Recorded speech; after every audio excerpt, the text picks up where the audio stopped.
From Providence, Rhode Island, in the Minute with Mary studio, welcome to the Potterverse. It's a podcast dedicated to the book and film universe of Harry Potter. So grab your favorite wands and time turners. Let's step into the night and pursue that flighty temptress adventure.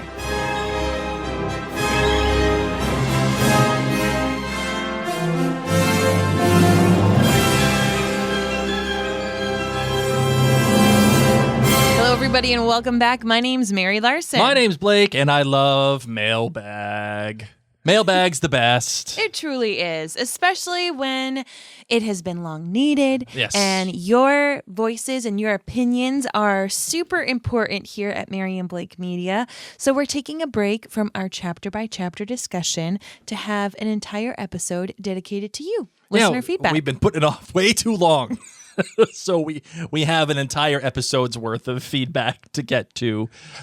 So thank you for your patience and thank you for your understanding during all these episodes. While normally we do get to your feedback, unfortunately we just haven't been able to. But now you got a whole episode devoted to it. So there you go. You just consider yourselves lucky. You know, it's just you're amazing, and that's how it works. You are amazing. And our dog is eating duct tape, and we're in good shape, man. We're ready to go. Oh my goodness gracious! Butterbeer is here in studio with us, and she's just looking for anything to munch on. Fun little fact that I wanted to make sure you were all aware of, as we are waiting for more news of the Harry Potter television show that HBO Max is producing. There's been another new news about another Harry Potter TV show, the Food Network. They are creating a show based upon the movies, and it's called Harry Potter Wizards of Baking. All right. I know. I am so excited about this. It. The press release says it will celebrate the global phenomenon like never before through elevated and innovative cake creations. So it's going to be around the holiday season because it's part of their holiday programming. Yep. So just get excited. It looks like they're actually going to be filming in Leavesden Studios in England, wow, where the films were shot. And the bakers are going to explore the sets, including the Great Hall of Hogwarts School of Witchcraft and Wizardry, Platform 9 3/4, Gringotts Wizarding Bank, and the Burrow. And of course, the pastry chefs have to create items inspired by themes and scenes from the movie. So there's no exact release date as of yet. 9 3/4. Think you're being funny, do you? Sorry. I love it. So I'm really excited. The Larson clan, we are we love the British Baking Show. So what I would give to have Paul and Prue dress up in some sort of wizard outfit. Hey. Oh, that would be phenomenal. So this is just something that we're excited about. It's like two of our favorite things combined. And so probably for a lot of you, that's very exciting. So many chocolate frogs. As we await. What's the funny, cards that you want. Really. Sorry. Our kids are actually in a Harry Potter test kitchen class right now. The school that our kids go to is super fun, and one of the teachers there loves Harry Potter. And so she has after school activities, and that's what our kids are in right now. So the first year the first class they did was the cockroaches. Mm-hmm. Last class was the chocolate frogs. Mm-hmm. And I don't know what they're making this week, but who knows, man? I'll eat it. All right, so enough about food, hopefully. Oh, there's one other bit of news, too. For those of you in the New England area, they're having a whole Harry Potter exhibit, I think at the Museum of Science in Boston. Yeah, that's been a traveling exhibition. Yes. So it's up in Boston, and they got all the different stuff from the movies and all different interactive stuff. Yeah, it's coming this summer. I think it's is it coming in June?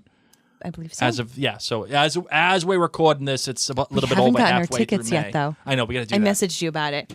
We got to get on that. And I think it's going until January. So you got a lot of time to get your tickets and go and enjoy it. But if you're in the New England area, or if you're visiting New England, or if you're in New York and you feel like making the jump, I think that'd be fun to do. All right, Marvin, you ready to get into all of the listener feedback? Let's do it. Let's do it. Oh, Miles here. All right, this one comes from Amy. She says, "Hey, Mary and Blake, this is Amy, originally from Long Island, but now a Texan. In the interim, however, I went to college at Holy Cross in Worcester, Mass." All right. That's where my dad went to school. I mentioned that I came to you first through the This Is Us 2 podcast. By the way, go to Apple Podcasts or maryandblake.com and listen to This Is Us 2, especially now that it's on Netflix. And there is the That Was Us podcast rewatch that's going on with Mandy Moore and Sterling K. Brown and Taserface. What the heck's his name? Chris Sullivan. So that's really, really interesting. And then it took a few episodes to realize that Marvin wasn't a producer hidden in the back somewhere. LOL. And then I stayed for Outlander Cast, and now pretty much listen to everything that you produce. Thank you, Amy. I'm also a huge Potter nerd. And I'd been out sort of skipping around your Potterverse episodes, listening to the episodes about some of my favorite chapters. The Yule Ball was one of them. I've actually listened to that one twice. I believe this is the episode where you answer a listener's question about what spell that you would invent. And Mary said that she wanted a spell that makes her not thirsty. And Blake says he'd want someone's skin to burn off. Mary's reaction, Blake's doubling over, cracking up. Please tell me this is in the Mary and Blake Hall of Fame. I've never laughed so hard while listening to a podcast. As of now, Amy, I can officially say that it is not in the Mary and Blake Hall of Fame, but since now that it's been nominated, we will allow that. It has to have a designated waiting period. That's just the rules of the Mary and Blake Hall of Fame. And then we'll put it out to the rest of the world. So all of you Potter nerds, if you think that Amy's nomination of the Yule Ball episode in this moment of me wanting people's skin to burn off deserves to be in the Hall of Fame, please let us know. She says, anyway, I'm a 45-year-old mom of 3 kids, 2 girls and a boy, ages 14, 12, and 9. I read Potter way back in the day, although I didn't start until after book 4 had come out. And I read the rest where they were released and have reread them many times since. Then we read the books as a family from 2018 to 22. My son, who was my youngest, was too little to remember most of it. So now I'm rereading them with him, and once again am deep in my Potter love. And I've been listening to the Potterverse episodes to accompany this newest rereading journey. We're almost done with book 2. In fact, just read the Aragog chapter tonight. I'm happily corresponding with this rereading journey, and I took the kids on a whirlwind trip to Orlando last week to Harry Potter World. It was my first time, and it was amazing. By the way, Amy, I agree with you that first time to Harry Potter World is stuff that dreams are made of. I still have this picture of Mary. It's in my top 2 favorite pictures of Mary, where we were in the Hogwarts Express. And she was looking out through the window, and it looks like a 30-some-odd woman, but the inside of her is a 10-year-old girl. 11, Blake. Yeah, 11, sorry. And the beaming that's coming off of this woman, it's unlike anything. Maybe I'll share it one day. Because it is just such a phenomenal picture. Anyway, I brought along. Okay, the trip is what directly prompted me to write to you because I brought along a book, some reading material for the plane that I've had on my shelf for a while, but hadn't had a chance to read. It's called Dumbledore: The Life and Lives of Hogwarts' Renowned Headmaster, an Unofficial Exploration by Irvin Cateman. Are you familiar with this? I devoured it. The author explores. Well, I'm familiar. I haven't read it. The author explores all facets of Dumbledore's character by analyzing the text book by book to try to ascertain what Dumbledore knew, when he knew it, what were his motivations, etc. Mary, since you in particular have mentioned that you are reading this time around with a specific desire to examine Dumbledore through different lenses, I thought you would really love this book. It's a fascinating and extremely well-written book, about 200 pages, and it goes quickly. So there you go, Potter nerds. There's a recommendation about Dumbledore. Please go check it out. I'm sure that it's amazing. Blake, the author of the above book, cites fellow Potter scholar Laurie Kim as a big inspiration. Miss Kim wrote a similar type of examination about Snape. I think you would really get a lot out of them.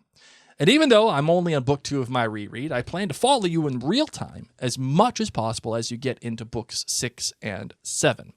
I actually was able to watch the live broadcast of the Christmas on the Closed Ward recently for just a few minutes, and then unfortunately I had to go. I would love to participate when I can during these crucial last 2 books. I also want to add that my favorite character, no contest, is Ron. I love how he is a regular boy, no exceptionalism to speak of, just a regular boy with a great personality and a big heart who tries his best every day to protect his best friend and do the right thing. But sometimes he messes up. And who can't relate to that? And he's also a boy who falls in love with a girl. I'm just a boy standing in front of a girl, telling her that he loves her. Sorry. The Ron and Hermione dynamic and how it plays out both on and off page is one of my favorite parts of the series. I really appreciate how you both treat Ron as a character. He does get the short end in the movies, and he doesn't deserve it. I wrote a short commentary for myself years ago examining why Hermione is so brokenhearted and Ron leaves the hunt, and it's not just because she romantically loves him, although she does. And as you get closer to that part, I will send it along eventually. Anyway, this turned to a much longer message than I intended, so thank you for reading. Thank you so much for your time, enthusiasm, and all of your fantastic podcasts. And thank you for being a member at jointhenerdclan.com. We truly appreciate you, and I'm excited about that book recommendation. So, Marvin, as far as Ron goes, do you think that he does get the short end in the movies? Oh, 100%. I've said it before, and I'll say it again. We don't get the fleshed out Ron. He's just the comedic relief. Mm-hmm. So, yeah. Book Ron is much better than show Ron. I think same with Ginny, obviously. Well, yeah. I do think that book Ron is better than movie Ron. And, of course, it has nothing to do with Rupert Grint. I think Rupert Grint does an amazing job. He truly brings Ron to life. I would say that I think the movies actually do a really good job with Ron. I think that, yes, he's not as detailed as he is in the books, but I do think the movies capture the essence of what the books try to relay. It could have probably done with a little bit more, but the overall scope of it, I think, exists. Okay, I can dig it. All right, this one comes from Jenna. She says, "Hey, Mary and Blake, my name is Jenna, and I'm from Tucson, Arizona. This is my first time writing an email to you guys, so sorry for the long email. I came across your podcast at the beginning of the COVID-19 pandemic, where you guys started the Potterverse in June 2020, when I was looking for a Harry Potter podcast to listen to. The moment I hit play on your first episode of the Potterverse and heard you guys start talking about Harry Potter and the Sorcerer's Stone, Chapter 1, The Boy Who Lived, I knew I was going to love this podcast and you guys, Mary and Blake. I love your in-depth opinions and analyses on each chapter in the Harry Potter books, Mary's different perspective segment, Blake's laugh, and your personal stories from when you guys were in school. I finally caught up with the latest Potterverse episode, and I have a few questions for you. Yes. 1. I know Blake's favorite Harry Potter book is The Order of the Phoenix, but I was wondering what your favorite Harry Potter book is, Mary. Oh my God, that's a great question. And I really don't know. I have such a hard time. Soft take, Mary. Soft take. God, it's... No, it's not a soft take. I actually think about this a lot because I talk about this a lot with people since people know I podcast about Harry Potter. I mean, there's truly is something so magical to the first book when you're introduced to the world, the shock and awe, and everything is new to us as a reader, as it is new to Harry as well. So I absolutely love that book. I will say Half-Blood Prince is one of my is definitely high up there, but I also love The Deathly Hallows. I love it because I was so moved. Sure. When they killed Hedwig. Cried. Oh my God. Cried. And then Dobby? Oh my God. Oh, guys.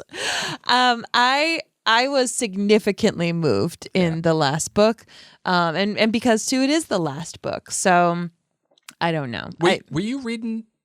Oh no, we were. Were you in Bali when reading the last book? I was in California. You were in California. That's what it was. Yeah. Yeah. That's what I remember now. Okay. Crying, driving the Pacific Coast Highway. listening to the audiobook because I was listening as I was reading. Like when I was on a vacation with a friend. Yeah, she abandoned me. And when I couldn't, we just had started dating that year. It's fine. I cried, sobbed I know. when you left. It's okay. I was so upset. And I'm like saving my tears for Hedwig. I know. Oh my God. Okay, so it's hard for me to say. It is hard for me to say, but I think that those are my top 3 books. Okay, fair enough. She says, I think my favorite Harry Potter book is The Prisoner of Azkaban because 1, it's the only book that doesn't have Voldemort. 2, we get to meet Remus Lupin and Sirius Black for the first time. And 3, we get to learn about the Marauders. 4, I like the time travel plot near the end of the book. And 5, Buckbeak and Expecto Patronum. Expecto Patronum. You know what? I kind of like this take. For all of those reasons. Yeah, I think your second favorite book would be Prisoner of Azkaban. Yeah.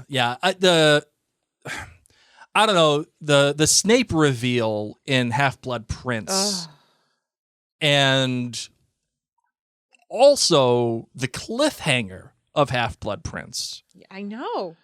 That makes it really good. I know. That makes it like the reveal about Snape is great because you just don't expect it. Like you don't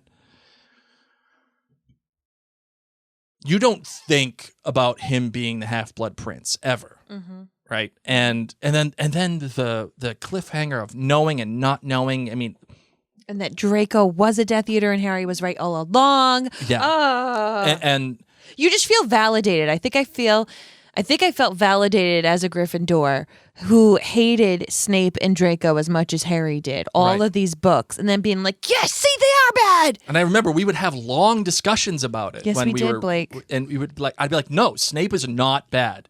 And you were totally opposite of me.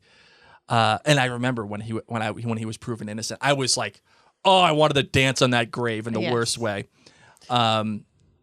But yeah, I mean, it inspired, and that's why it works so well, right? Because you could be left off with those conversations, and either way, it could have been.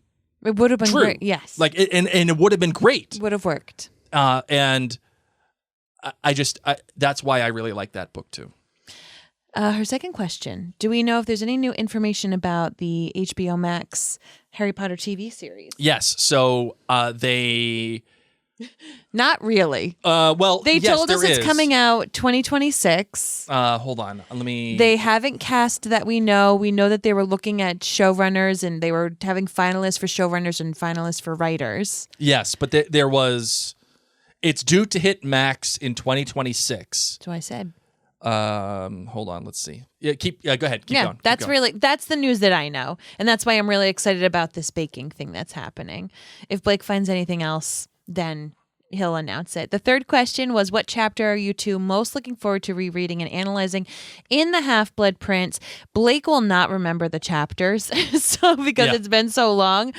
For me, I think it has the word lightning. I think it's like lightning striking the tower. It's the chapter where, like I said, all these things come to fruition, where Dumbledore's killed, where Snape is the one that does it, where Harry gets to see that, yes, I was right about Draco all along. It's like this culmination of such intense emotions, but also Harry feels so right and hates that he's right. It's just it's an unbelievable chapter, and I can't wait to get to it.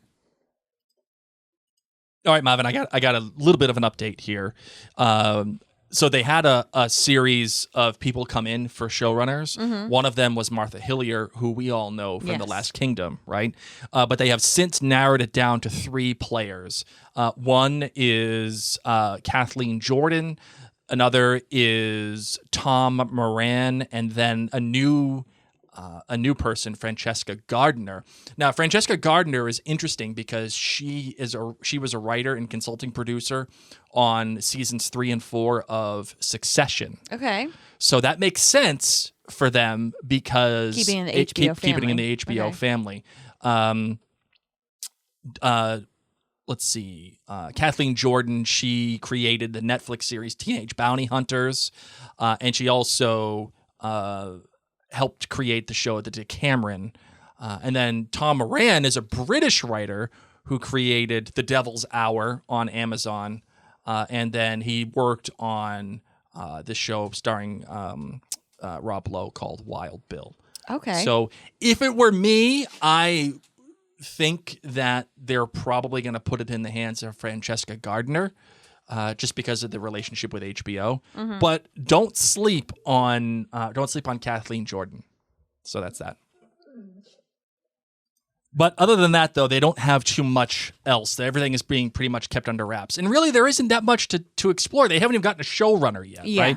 So they can't cast. I'm sure that they're doing some writing, but not a lot.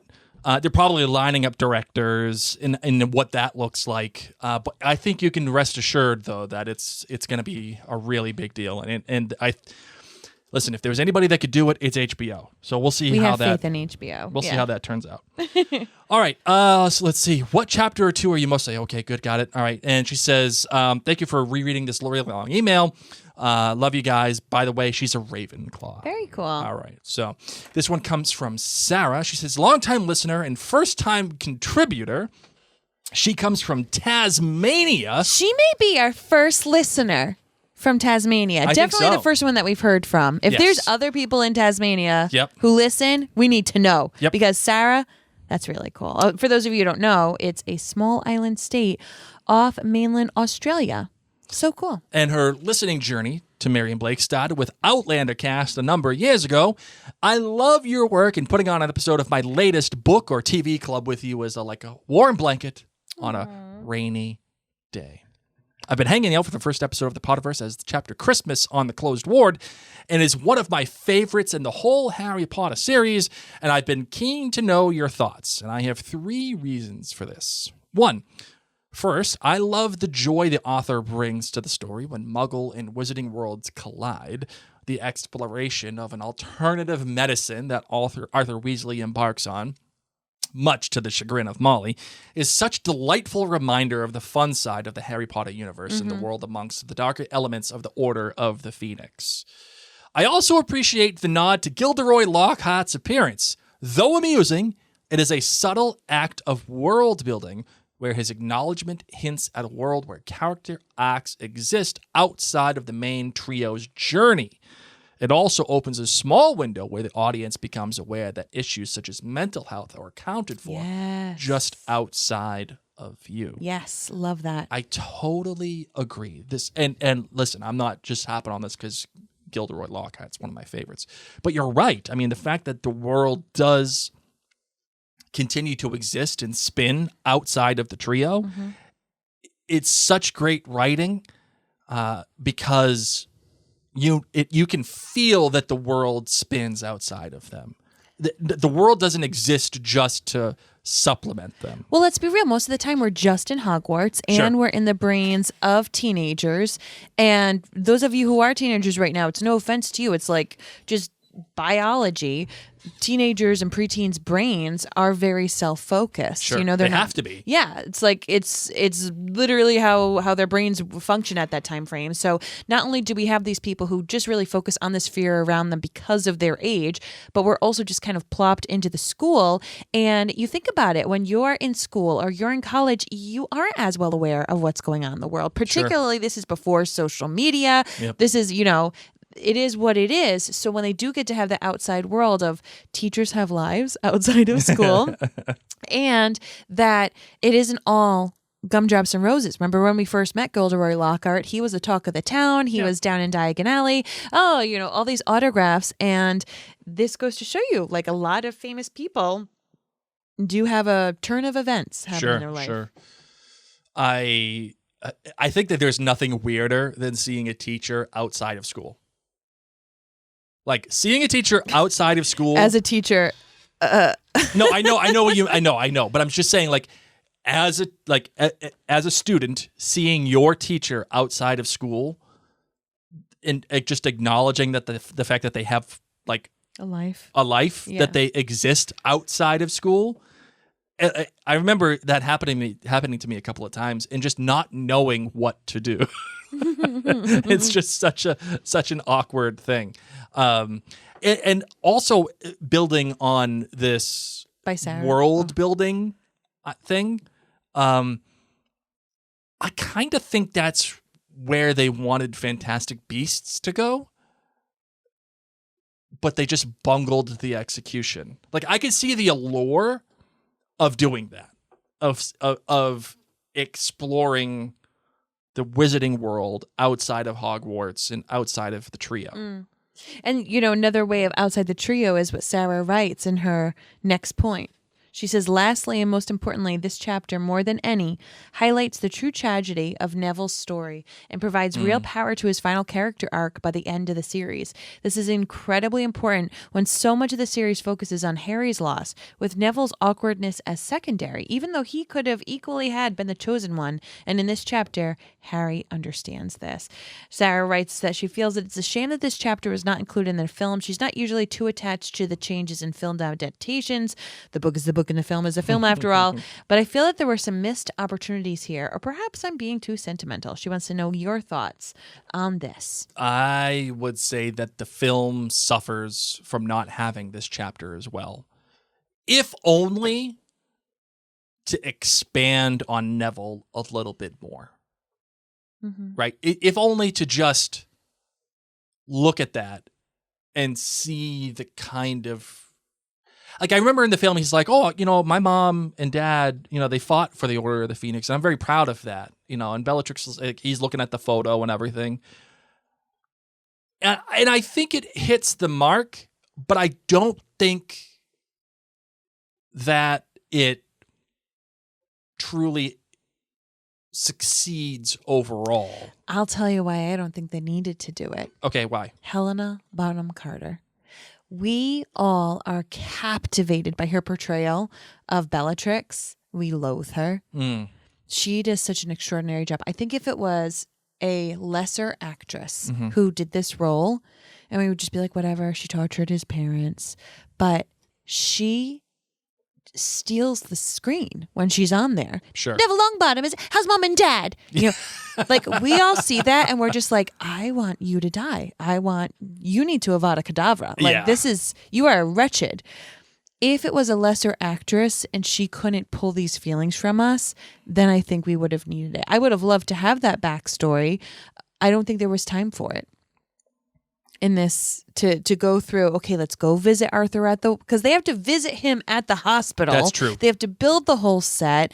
And when it comes down to it, they had such a strong actress who was able to get us to fear her, to loathe her, that's to me the point of going to the hospital and seeing Neville's parents is if we were able to see them in their confused, befuddled, bubblegum wrapper form, then yes, we'd have more empathy for Neville.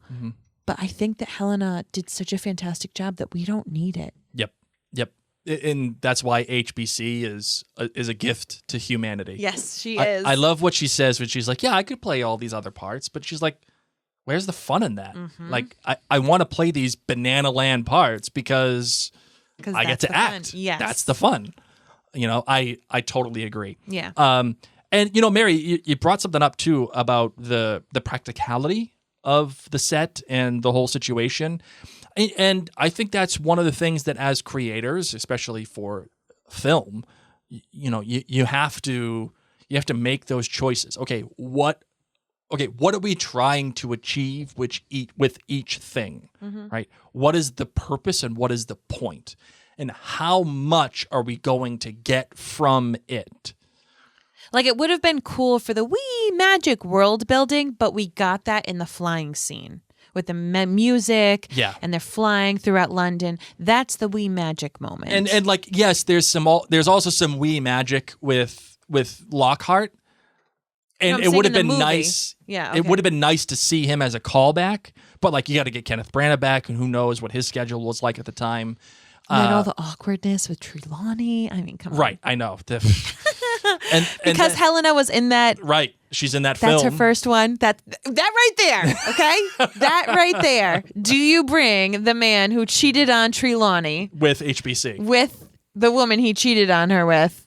No, thank you. Oh, man, that probably was in and a contractor too. So as much as I love Lockhart's appearance, the real meat of what was achieved in that chapter is the Neville and Mom thing.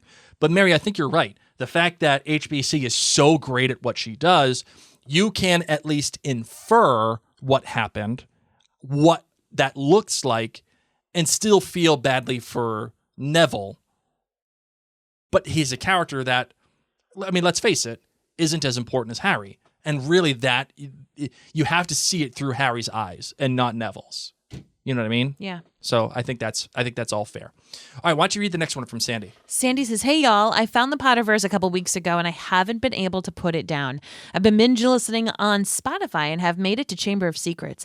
I love listening to y'all while I'm doing work. I have conversations back and forth with y'all while I'm listening almost every episode. This is the first podcast I found that I can't fall asleep to because I feel like I'm falling asleep in the middle of a conversation with a friend. I've been a fan of Harry Potter most of my life. I've read the books countless times. I've never done a deep dive like this, and I love it. I love your takes on all things. I also haven't found many podcasters from the tiny little state I live in, which is super cool too. I'm right down the road in West Warwick. All right. I know in Rhode Island that time is like 3 hours. Actually, it's not, Sandy. We drive through West Warwick every single day pretty much. Yeah. So Sandy says, if you haven't yet, I highly recommend the YouTube channel Super Carlin Brothers. They have a lot of theories that are insanely interesting. My personal favorite is Dumbledore's Big Plan. Thank you for bringing some Lumos into my Knox. Sandy, as a fellow Rhode Islander, you're welcome. And I love that you live here. That's awesome. Yay for Rhode Island. You live super close to us, which is great. She actually sent a follow-up, too. She said, I've now fully caught up to your podcast, and I'm heartbroken that I can't binge listen to the Potterverse anymore. My fiancé isn't a huge Potter fan, but he loves listening to you with me, and he loves the banter y'all share. It's very similar to Oz, from my Ravenclaw heart to your Gryffindor heart, and Slytherin cold, dead hot, LOL. Mm-hmm. Thank you for all the joy you bring for me. You're welcome. You know what you need to do, Sandy? What? You need to do what Mary told me. And Mary, what did you tell me? I gave you an ultimatum. That's right. What was it? I said, if you don't read and watch Harry Potter and get into it, this isn't going to work out. That's how it works. But no, her fiance listens to this, so he's doing it. Listen, Sandy's fiance, get on it. He doesn't have to be a huge fan, but if he participates... You got to get on it. You got to get in on it. Okay. From man to man. From Rhode Island man to Rhode Island man. Figure it out. Go to Boston. Go see the exhibition. Take Sandy to Boston when it comes. And just figure it out. Oh, wait. What does Mel say? Mel says, I just found your podcast on Spotify a couple of weeks ago, and I decided to reread and annotate the series. I'm quite a bit behind. I'm on Prisoner of Azkaban right now, and I just listened to Chapter 11, and I wanted to comment. I don't know if somebody has mentioned this already, but I believe when Trelawney was saying how Lupin won't be with us for long, probably this refers to the school year since the Dark Arts professor job is cursed. So that's why there's a new professor each year. And then the scene when they're all eating Christmas dinner and Trelawney comes in and Dumbledore stands up when she enters, but she doesn't want to sit down to make it to 13 since the first to stand dies, but there's already 13 at the table if you count. The one we forget to count and don't know at the same time is Scabbers, a.k.a. Peter Pettigrew, in Ron's pocket. So, 13 people already. Dumbledore is the first to rise. And guess what? What? He's also the first to die. Yeah. That's my heart. All I had to comment. Sorry if it's repetitive. I'm excited to listen to the next episode. Love it. All right. Faye wrote in. This is Faye from Norway. It's been a while since I've written you, but please know I've been here this whole time. The other day I had a moment of realization of the sheer amount of Harry Potter content that I consume on a daily basis. I was listening to your podcast in the bus while on a break from rereading this super long Harry Potter fan fiction. It's called All the Young Dudes, if you know, you know. Playing the Hogwarts mystery game on my phone. And looking forward to getting home so I could continue playing the Hogwarts Legacy game. I was wearing Slytherin socks. Slytherin high five, Blake. Faye is like me with my obsession with teal. Oh, yes, but it's Harry Potter. Yeah, I love it. Then I realized that I don't think I have heard you two talk what you think of Hogwarts Legacy. Have you played it? What's your take? Did your stories differ as you two made different choices in the game? Just one thing. I haven't finished the game yet, so please no spoilers. Hope you're doing well. enjoy Bridgerton Season 3. Thanks, Faye. And for friends who are fans of Bridgerton, don't forget Blake and I are covering that as it is back on Netflix for Season 3. So, Faye, to answer your question, Blake has not played Hogwarts Legacy. I haven't yet. I mean, I've seen it played in my house, but I have not played it. Yeah. So. And I have tried to play it, and then my kids kept taking it from me. We actually have it on 2 different gaming devices. Yes, like we have it on broke our down Xbox and bought it and Nintendo Switch. And my kids flipping took it away, and they were like, I want to do it. So I have enjoyed it. Yes. Because I think it's super cute and fun, and I love it. We've made a character that looks exactly like you. Yeah. Freckles and all. I'm named Mary Potter. It's true. Instead of Harry Potter, Mary Potter. That's my name. Oh my God. I'm Harry freaking Potter. That was it, man. But alas, I have not finished the game. I think I've completed the first task. I don't even think you completed the first task. I've tried to find some kid's gobstones, and it's taken me way too long. That kid needs to find their own gobstones. Leave me alone. Who do they think I am, a Hufflepuff? I'm done helping you. Don't I need to save the village from a troll? So I would say that the game is beautiful. It looks great. You know what I really like about it too is the sound design. Yes. The sound design in that game is tremendous. It really puts you into the world very, very, very well. So I really do want to play it, but I haven't yet. All right, so this one comes from Hannah. She says, I am a proud Slytherin. All right, Hannah. Now I usually save this for new listeners, but you know what? And for you, Faye, there we go. Slytherins unite. I'm 14 years old and a total nerd. I accidentally found your podcast while searching for the Harry Potter soundtrack on iHeartRadio. Oh my gosh, maybe that's what we need to do. Maybe we need to put the word soundtrack in the thing right, so I people know. find it. That's awesome. I was so excited to find it as I'd never really listened to podcasts before. Oh. It didn't think about there being Harry Potter ones. Here we go. Well, Hannah. It's shining, shimmering, fantastic, a whole new world for you with Harry Potter podcasts.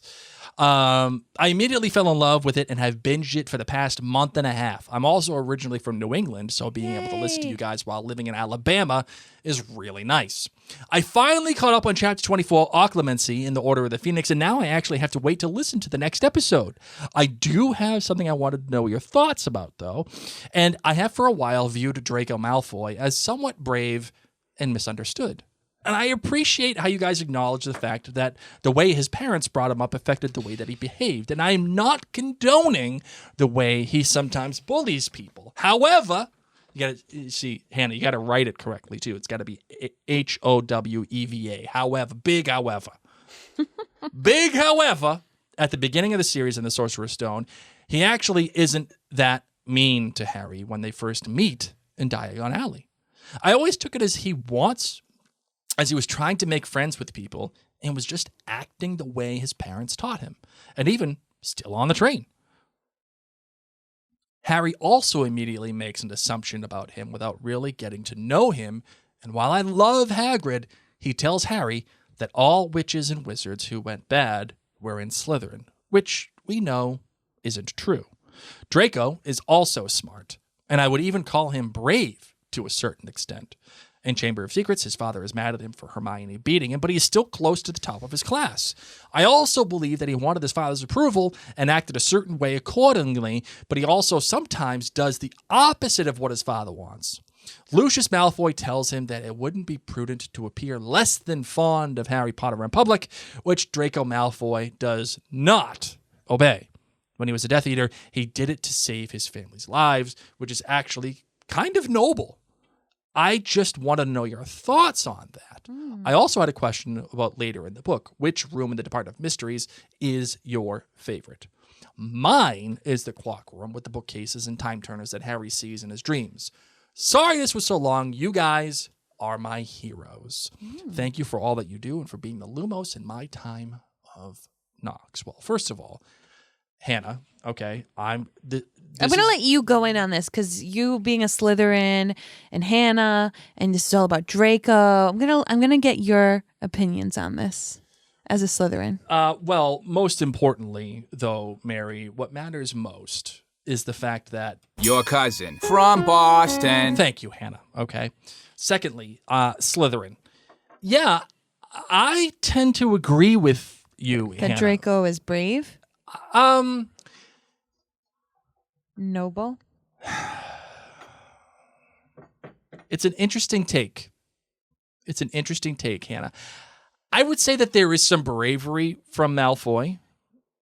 I would say sometimes his bravery appears to be brave, but it might just be foolhardy.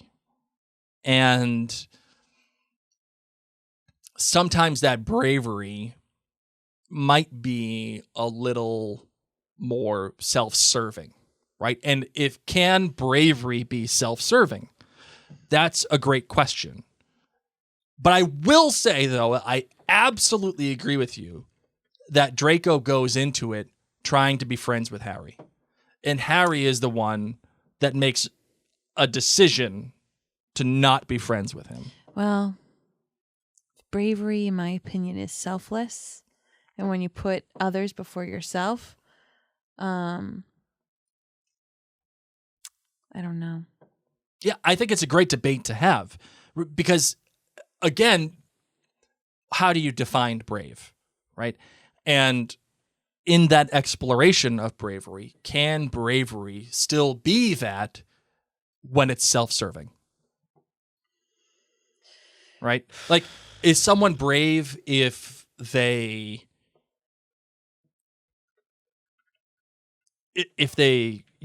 in World War I, they come out of the trench and they run towards the opposing line and they break the line and they succeed in getting to the other trench. Is that brave? Yeah, I think that it is. But the problem with that at the same time is it's self-serving. Yeah. Well, this is why it's a question for you as a Slytherin. Well, no, it is for me, but I also think that as a Gryffindor, given the trait of the house, it's something that I think you have a unique opinion on, and it has to. The very nature of what I'll say this. he does has to be explored. There are through moments that that could be seen as bravery, but certainly not courage. Why do you say that? I don't know, because that's like a deep part of your character. Well, it takes courage to go in with the intent of killing the world's most accomplished wizard. I don't know. I feel like it was fear that led him to do that. Yeah, but if the fear was so crippling, he wouldn't have done it. Like, but fear doesn't have to be crippling. But fear you also have to itself, overcome that fear to do it, to actually do it. I don't know. Right? Like there's nuance here. There is. And that's why I think it's a great conversation. Right? And I would love to know everybody else's thoughts on it. So that's that. All right, this one comes from Charlotte. Marvin, why don't you read what Charlotte has to say? Charlotte says, "Hi guys, it's been about a year since I last wrote to you, so I'm amazed at my self-restraint. It's so fun to write to you because I can practically feel the Potter love coming through my headphones when you read my emails on the podcast. I genuinely think that you guys are my Patronus. Happy thought." All right. Yay. Speaking of my Patronus, I recently had to retake the Patronus test and I got an albatross. Wow. I'm still a Gryffindor as well, so that's another victory. Also, I saw something that said that the top 5 people you hang out with are the top 5 that can help shape your personality the most. And since I listen to you guys so much, you're most likely in the top 5. Oh. In fact, I've been listening to you guys since I was 9, which is almost 4 years now. Wow. You've helped me through a lot of social anxiety and difficulties at school, mainly people picking on me due to my Hermione know-it-all demeanor. Especially since I wrote to you last, I got your advice that I don't need to be popular. I started to join more sports and activities and make more friends. My favorite friendship that I have made is thanks to you, though, is my friend Nadia. Yes, Blake, she is a friggin' Slytherin. I even asked people to call me Lottie, which I had been wanting to do for a long time, but never felt like I really could because I didn't want to make more work for others by making them remember to call me that. So thank you for all of this. I came up with a question that I thought maybe you would have a little laugh about. Could a dragon possibly swallow a Dementor? Like if you came across a Dementor and you didn't have a wand at the time, but you did have a dragon right next to you, could the dragon eat the Dementor? And if it did, would the dragon be a little grumpy for a little while, or would it be fine? Hope to hear you laugh about this one on the podcast.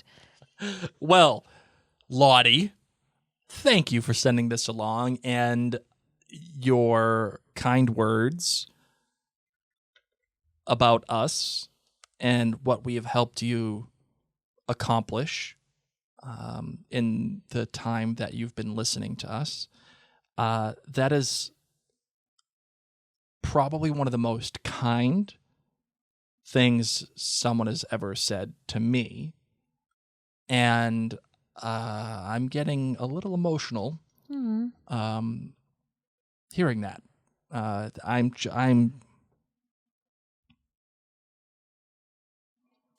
That makes me so proud and happy. And I honestly don't even know what to say. So thank you. Damon Lindelof taught me that lesson.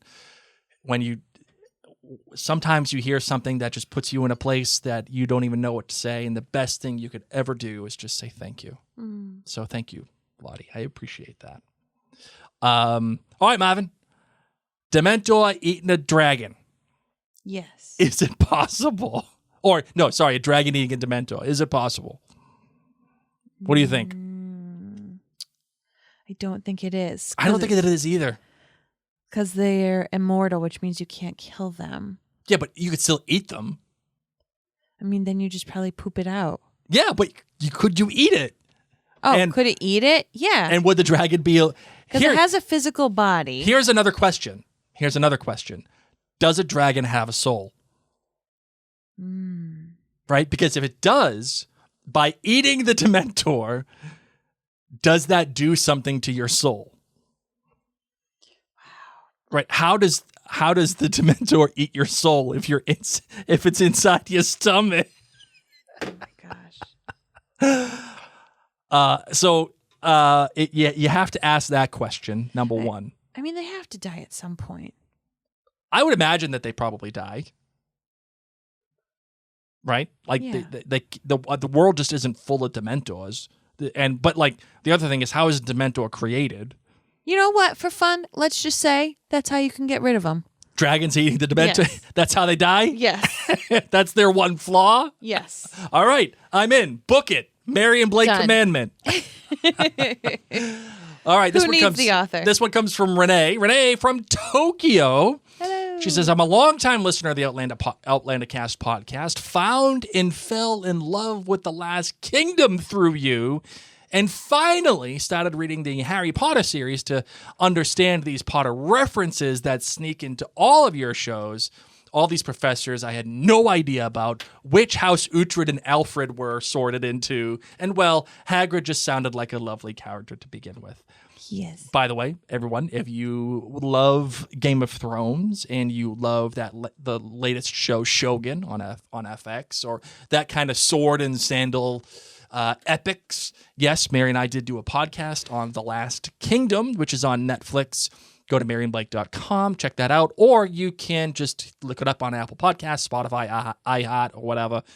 The Last Kingdom with Mary and Blake. Anyway, since last summer, I've plowed through the whole series, caught up with all your episodes, and discovered that I'm a Ravenpuff married to a Slytherin. All right. Recently got the new Mina Lima versions to start reading my kids, who are enjoying it thoroughly, even though it even took my oldest two to the making of the Harry Potter Museum in Tokyo, which was an amazing experience. We're total nerds now, and that is all thanks to you. Aww. Awesome. Well, I will play this with pride. Nerd! I have a question, though, as I've read through the series. If Harry's invisibility cloak was a deathly hallow, which provided the wearer with complete invisibility, how come Mad Eye was able to see it through it in the Goblet of Fire? To me, this seems like a major plot hole, but maybe I'm missing something. And just a funny note, when Lupin was trying to comfort Harry Potter in Prisoner of Azkaban when he was trying to produce the Patronus, I love that he said this is ridiculously advanced magic, when ridiculous is the charm against boggarts, who are masquerading as Dementors. Well, thanks for doing what you do, making us smile and snort with laughter, and bring Lumos with every episode. All right, Marvin. We've talked about Mad Eye being able to see through this Deathly Hallow before. And what we've come up to is that A, this is a plot hole. Oopsie. Yes. But B, Dumbledore had this Deathly Hallow. He had this cloak for quite some time. Yes. And I would have believed that he and his friend Mad Eye Moody would have studied it. Sure. So maybe the robe itself is invisible, but maybe it makes a little disturbance around it. Maybe there's, say you're standing on grass, maybe there's depressed footprints in the grass. Maybe Mad Eye Moody is just very well skilled at invisible cloaks in general, that he's able to kind of see the surroundings, see if anything is pushed or shoved. Yeah, part of me thinks like, there's an in-world explanation. Yes, maybe he has like this certain frequency with his magic eye. Maybe, yes, he did study it with Dumbledore. I think there's reason to believe that that could be true, given the fact that Dumbledore brought him in specifically in Goblet of Fire. But really, I think it comes down to #magic. Yeah. Right? There's just certain things that you have to accept about magic, and the problem with magic is that it can get you into corners, but the great thing about magic is that as a writer it can also get you out of those corners, and it can just, when you set the expectation early on in your story that, hey, really anything goes because #magic, then whatever explanation that you give really later on in the series is acceptable. Yeah. Because you've established in your lexicon that #magic can be the answer to everything. So, but there are two problems with that. One, sometimes you get into these kind of conversations. And then two, you can't do it too much. Because then your reader or your viewer will call it out for what it is. You have to abide by the rules that you set in your story. Doesn't matter what the rules are. It doesn't matter how you set them up.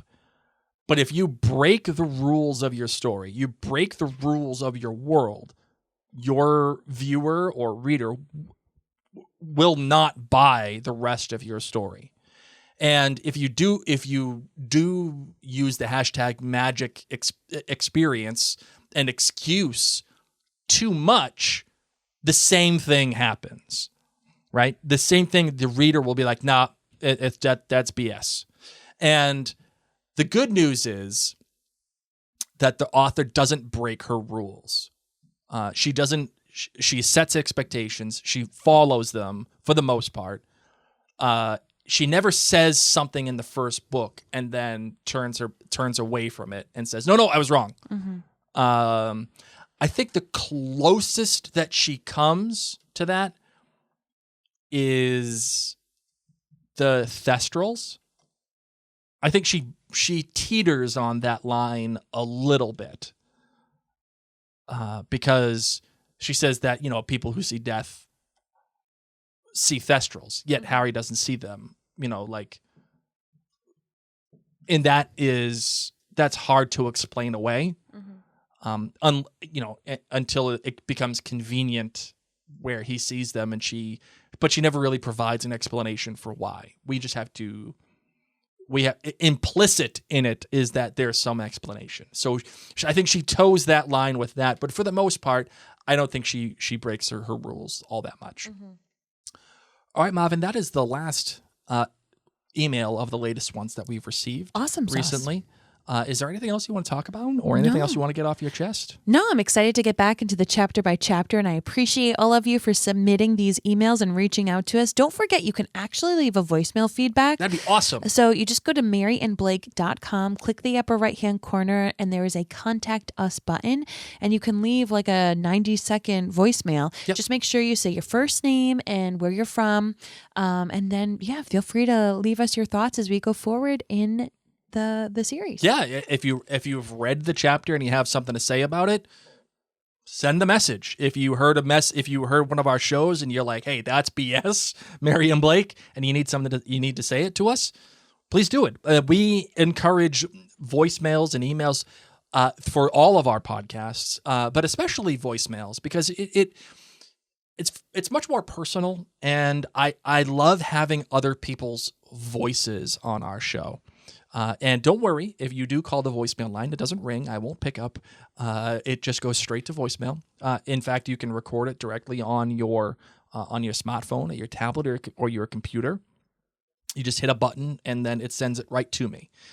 So, yeah, I would love to have voicemails. That way we can include them in on the show. Agreed. All right. Anything else, Marvin? All right, you ready to close it out? Yes. All right, cool.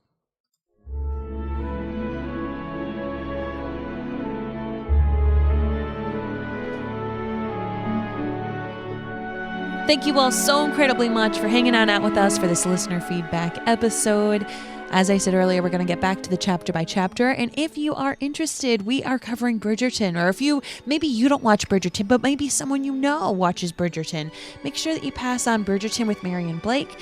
We would greatly appreciate it, as we are enjoying covering that season 3 of Bridgerton as well. Oh, it's so good. It is. So good. All right, my friends. On that note, my name's Mary. My name is Blake. Mischief managed.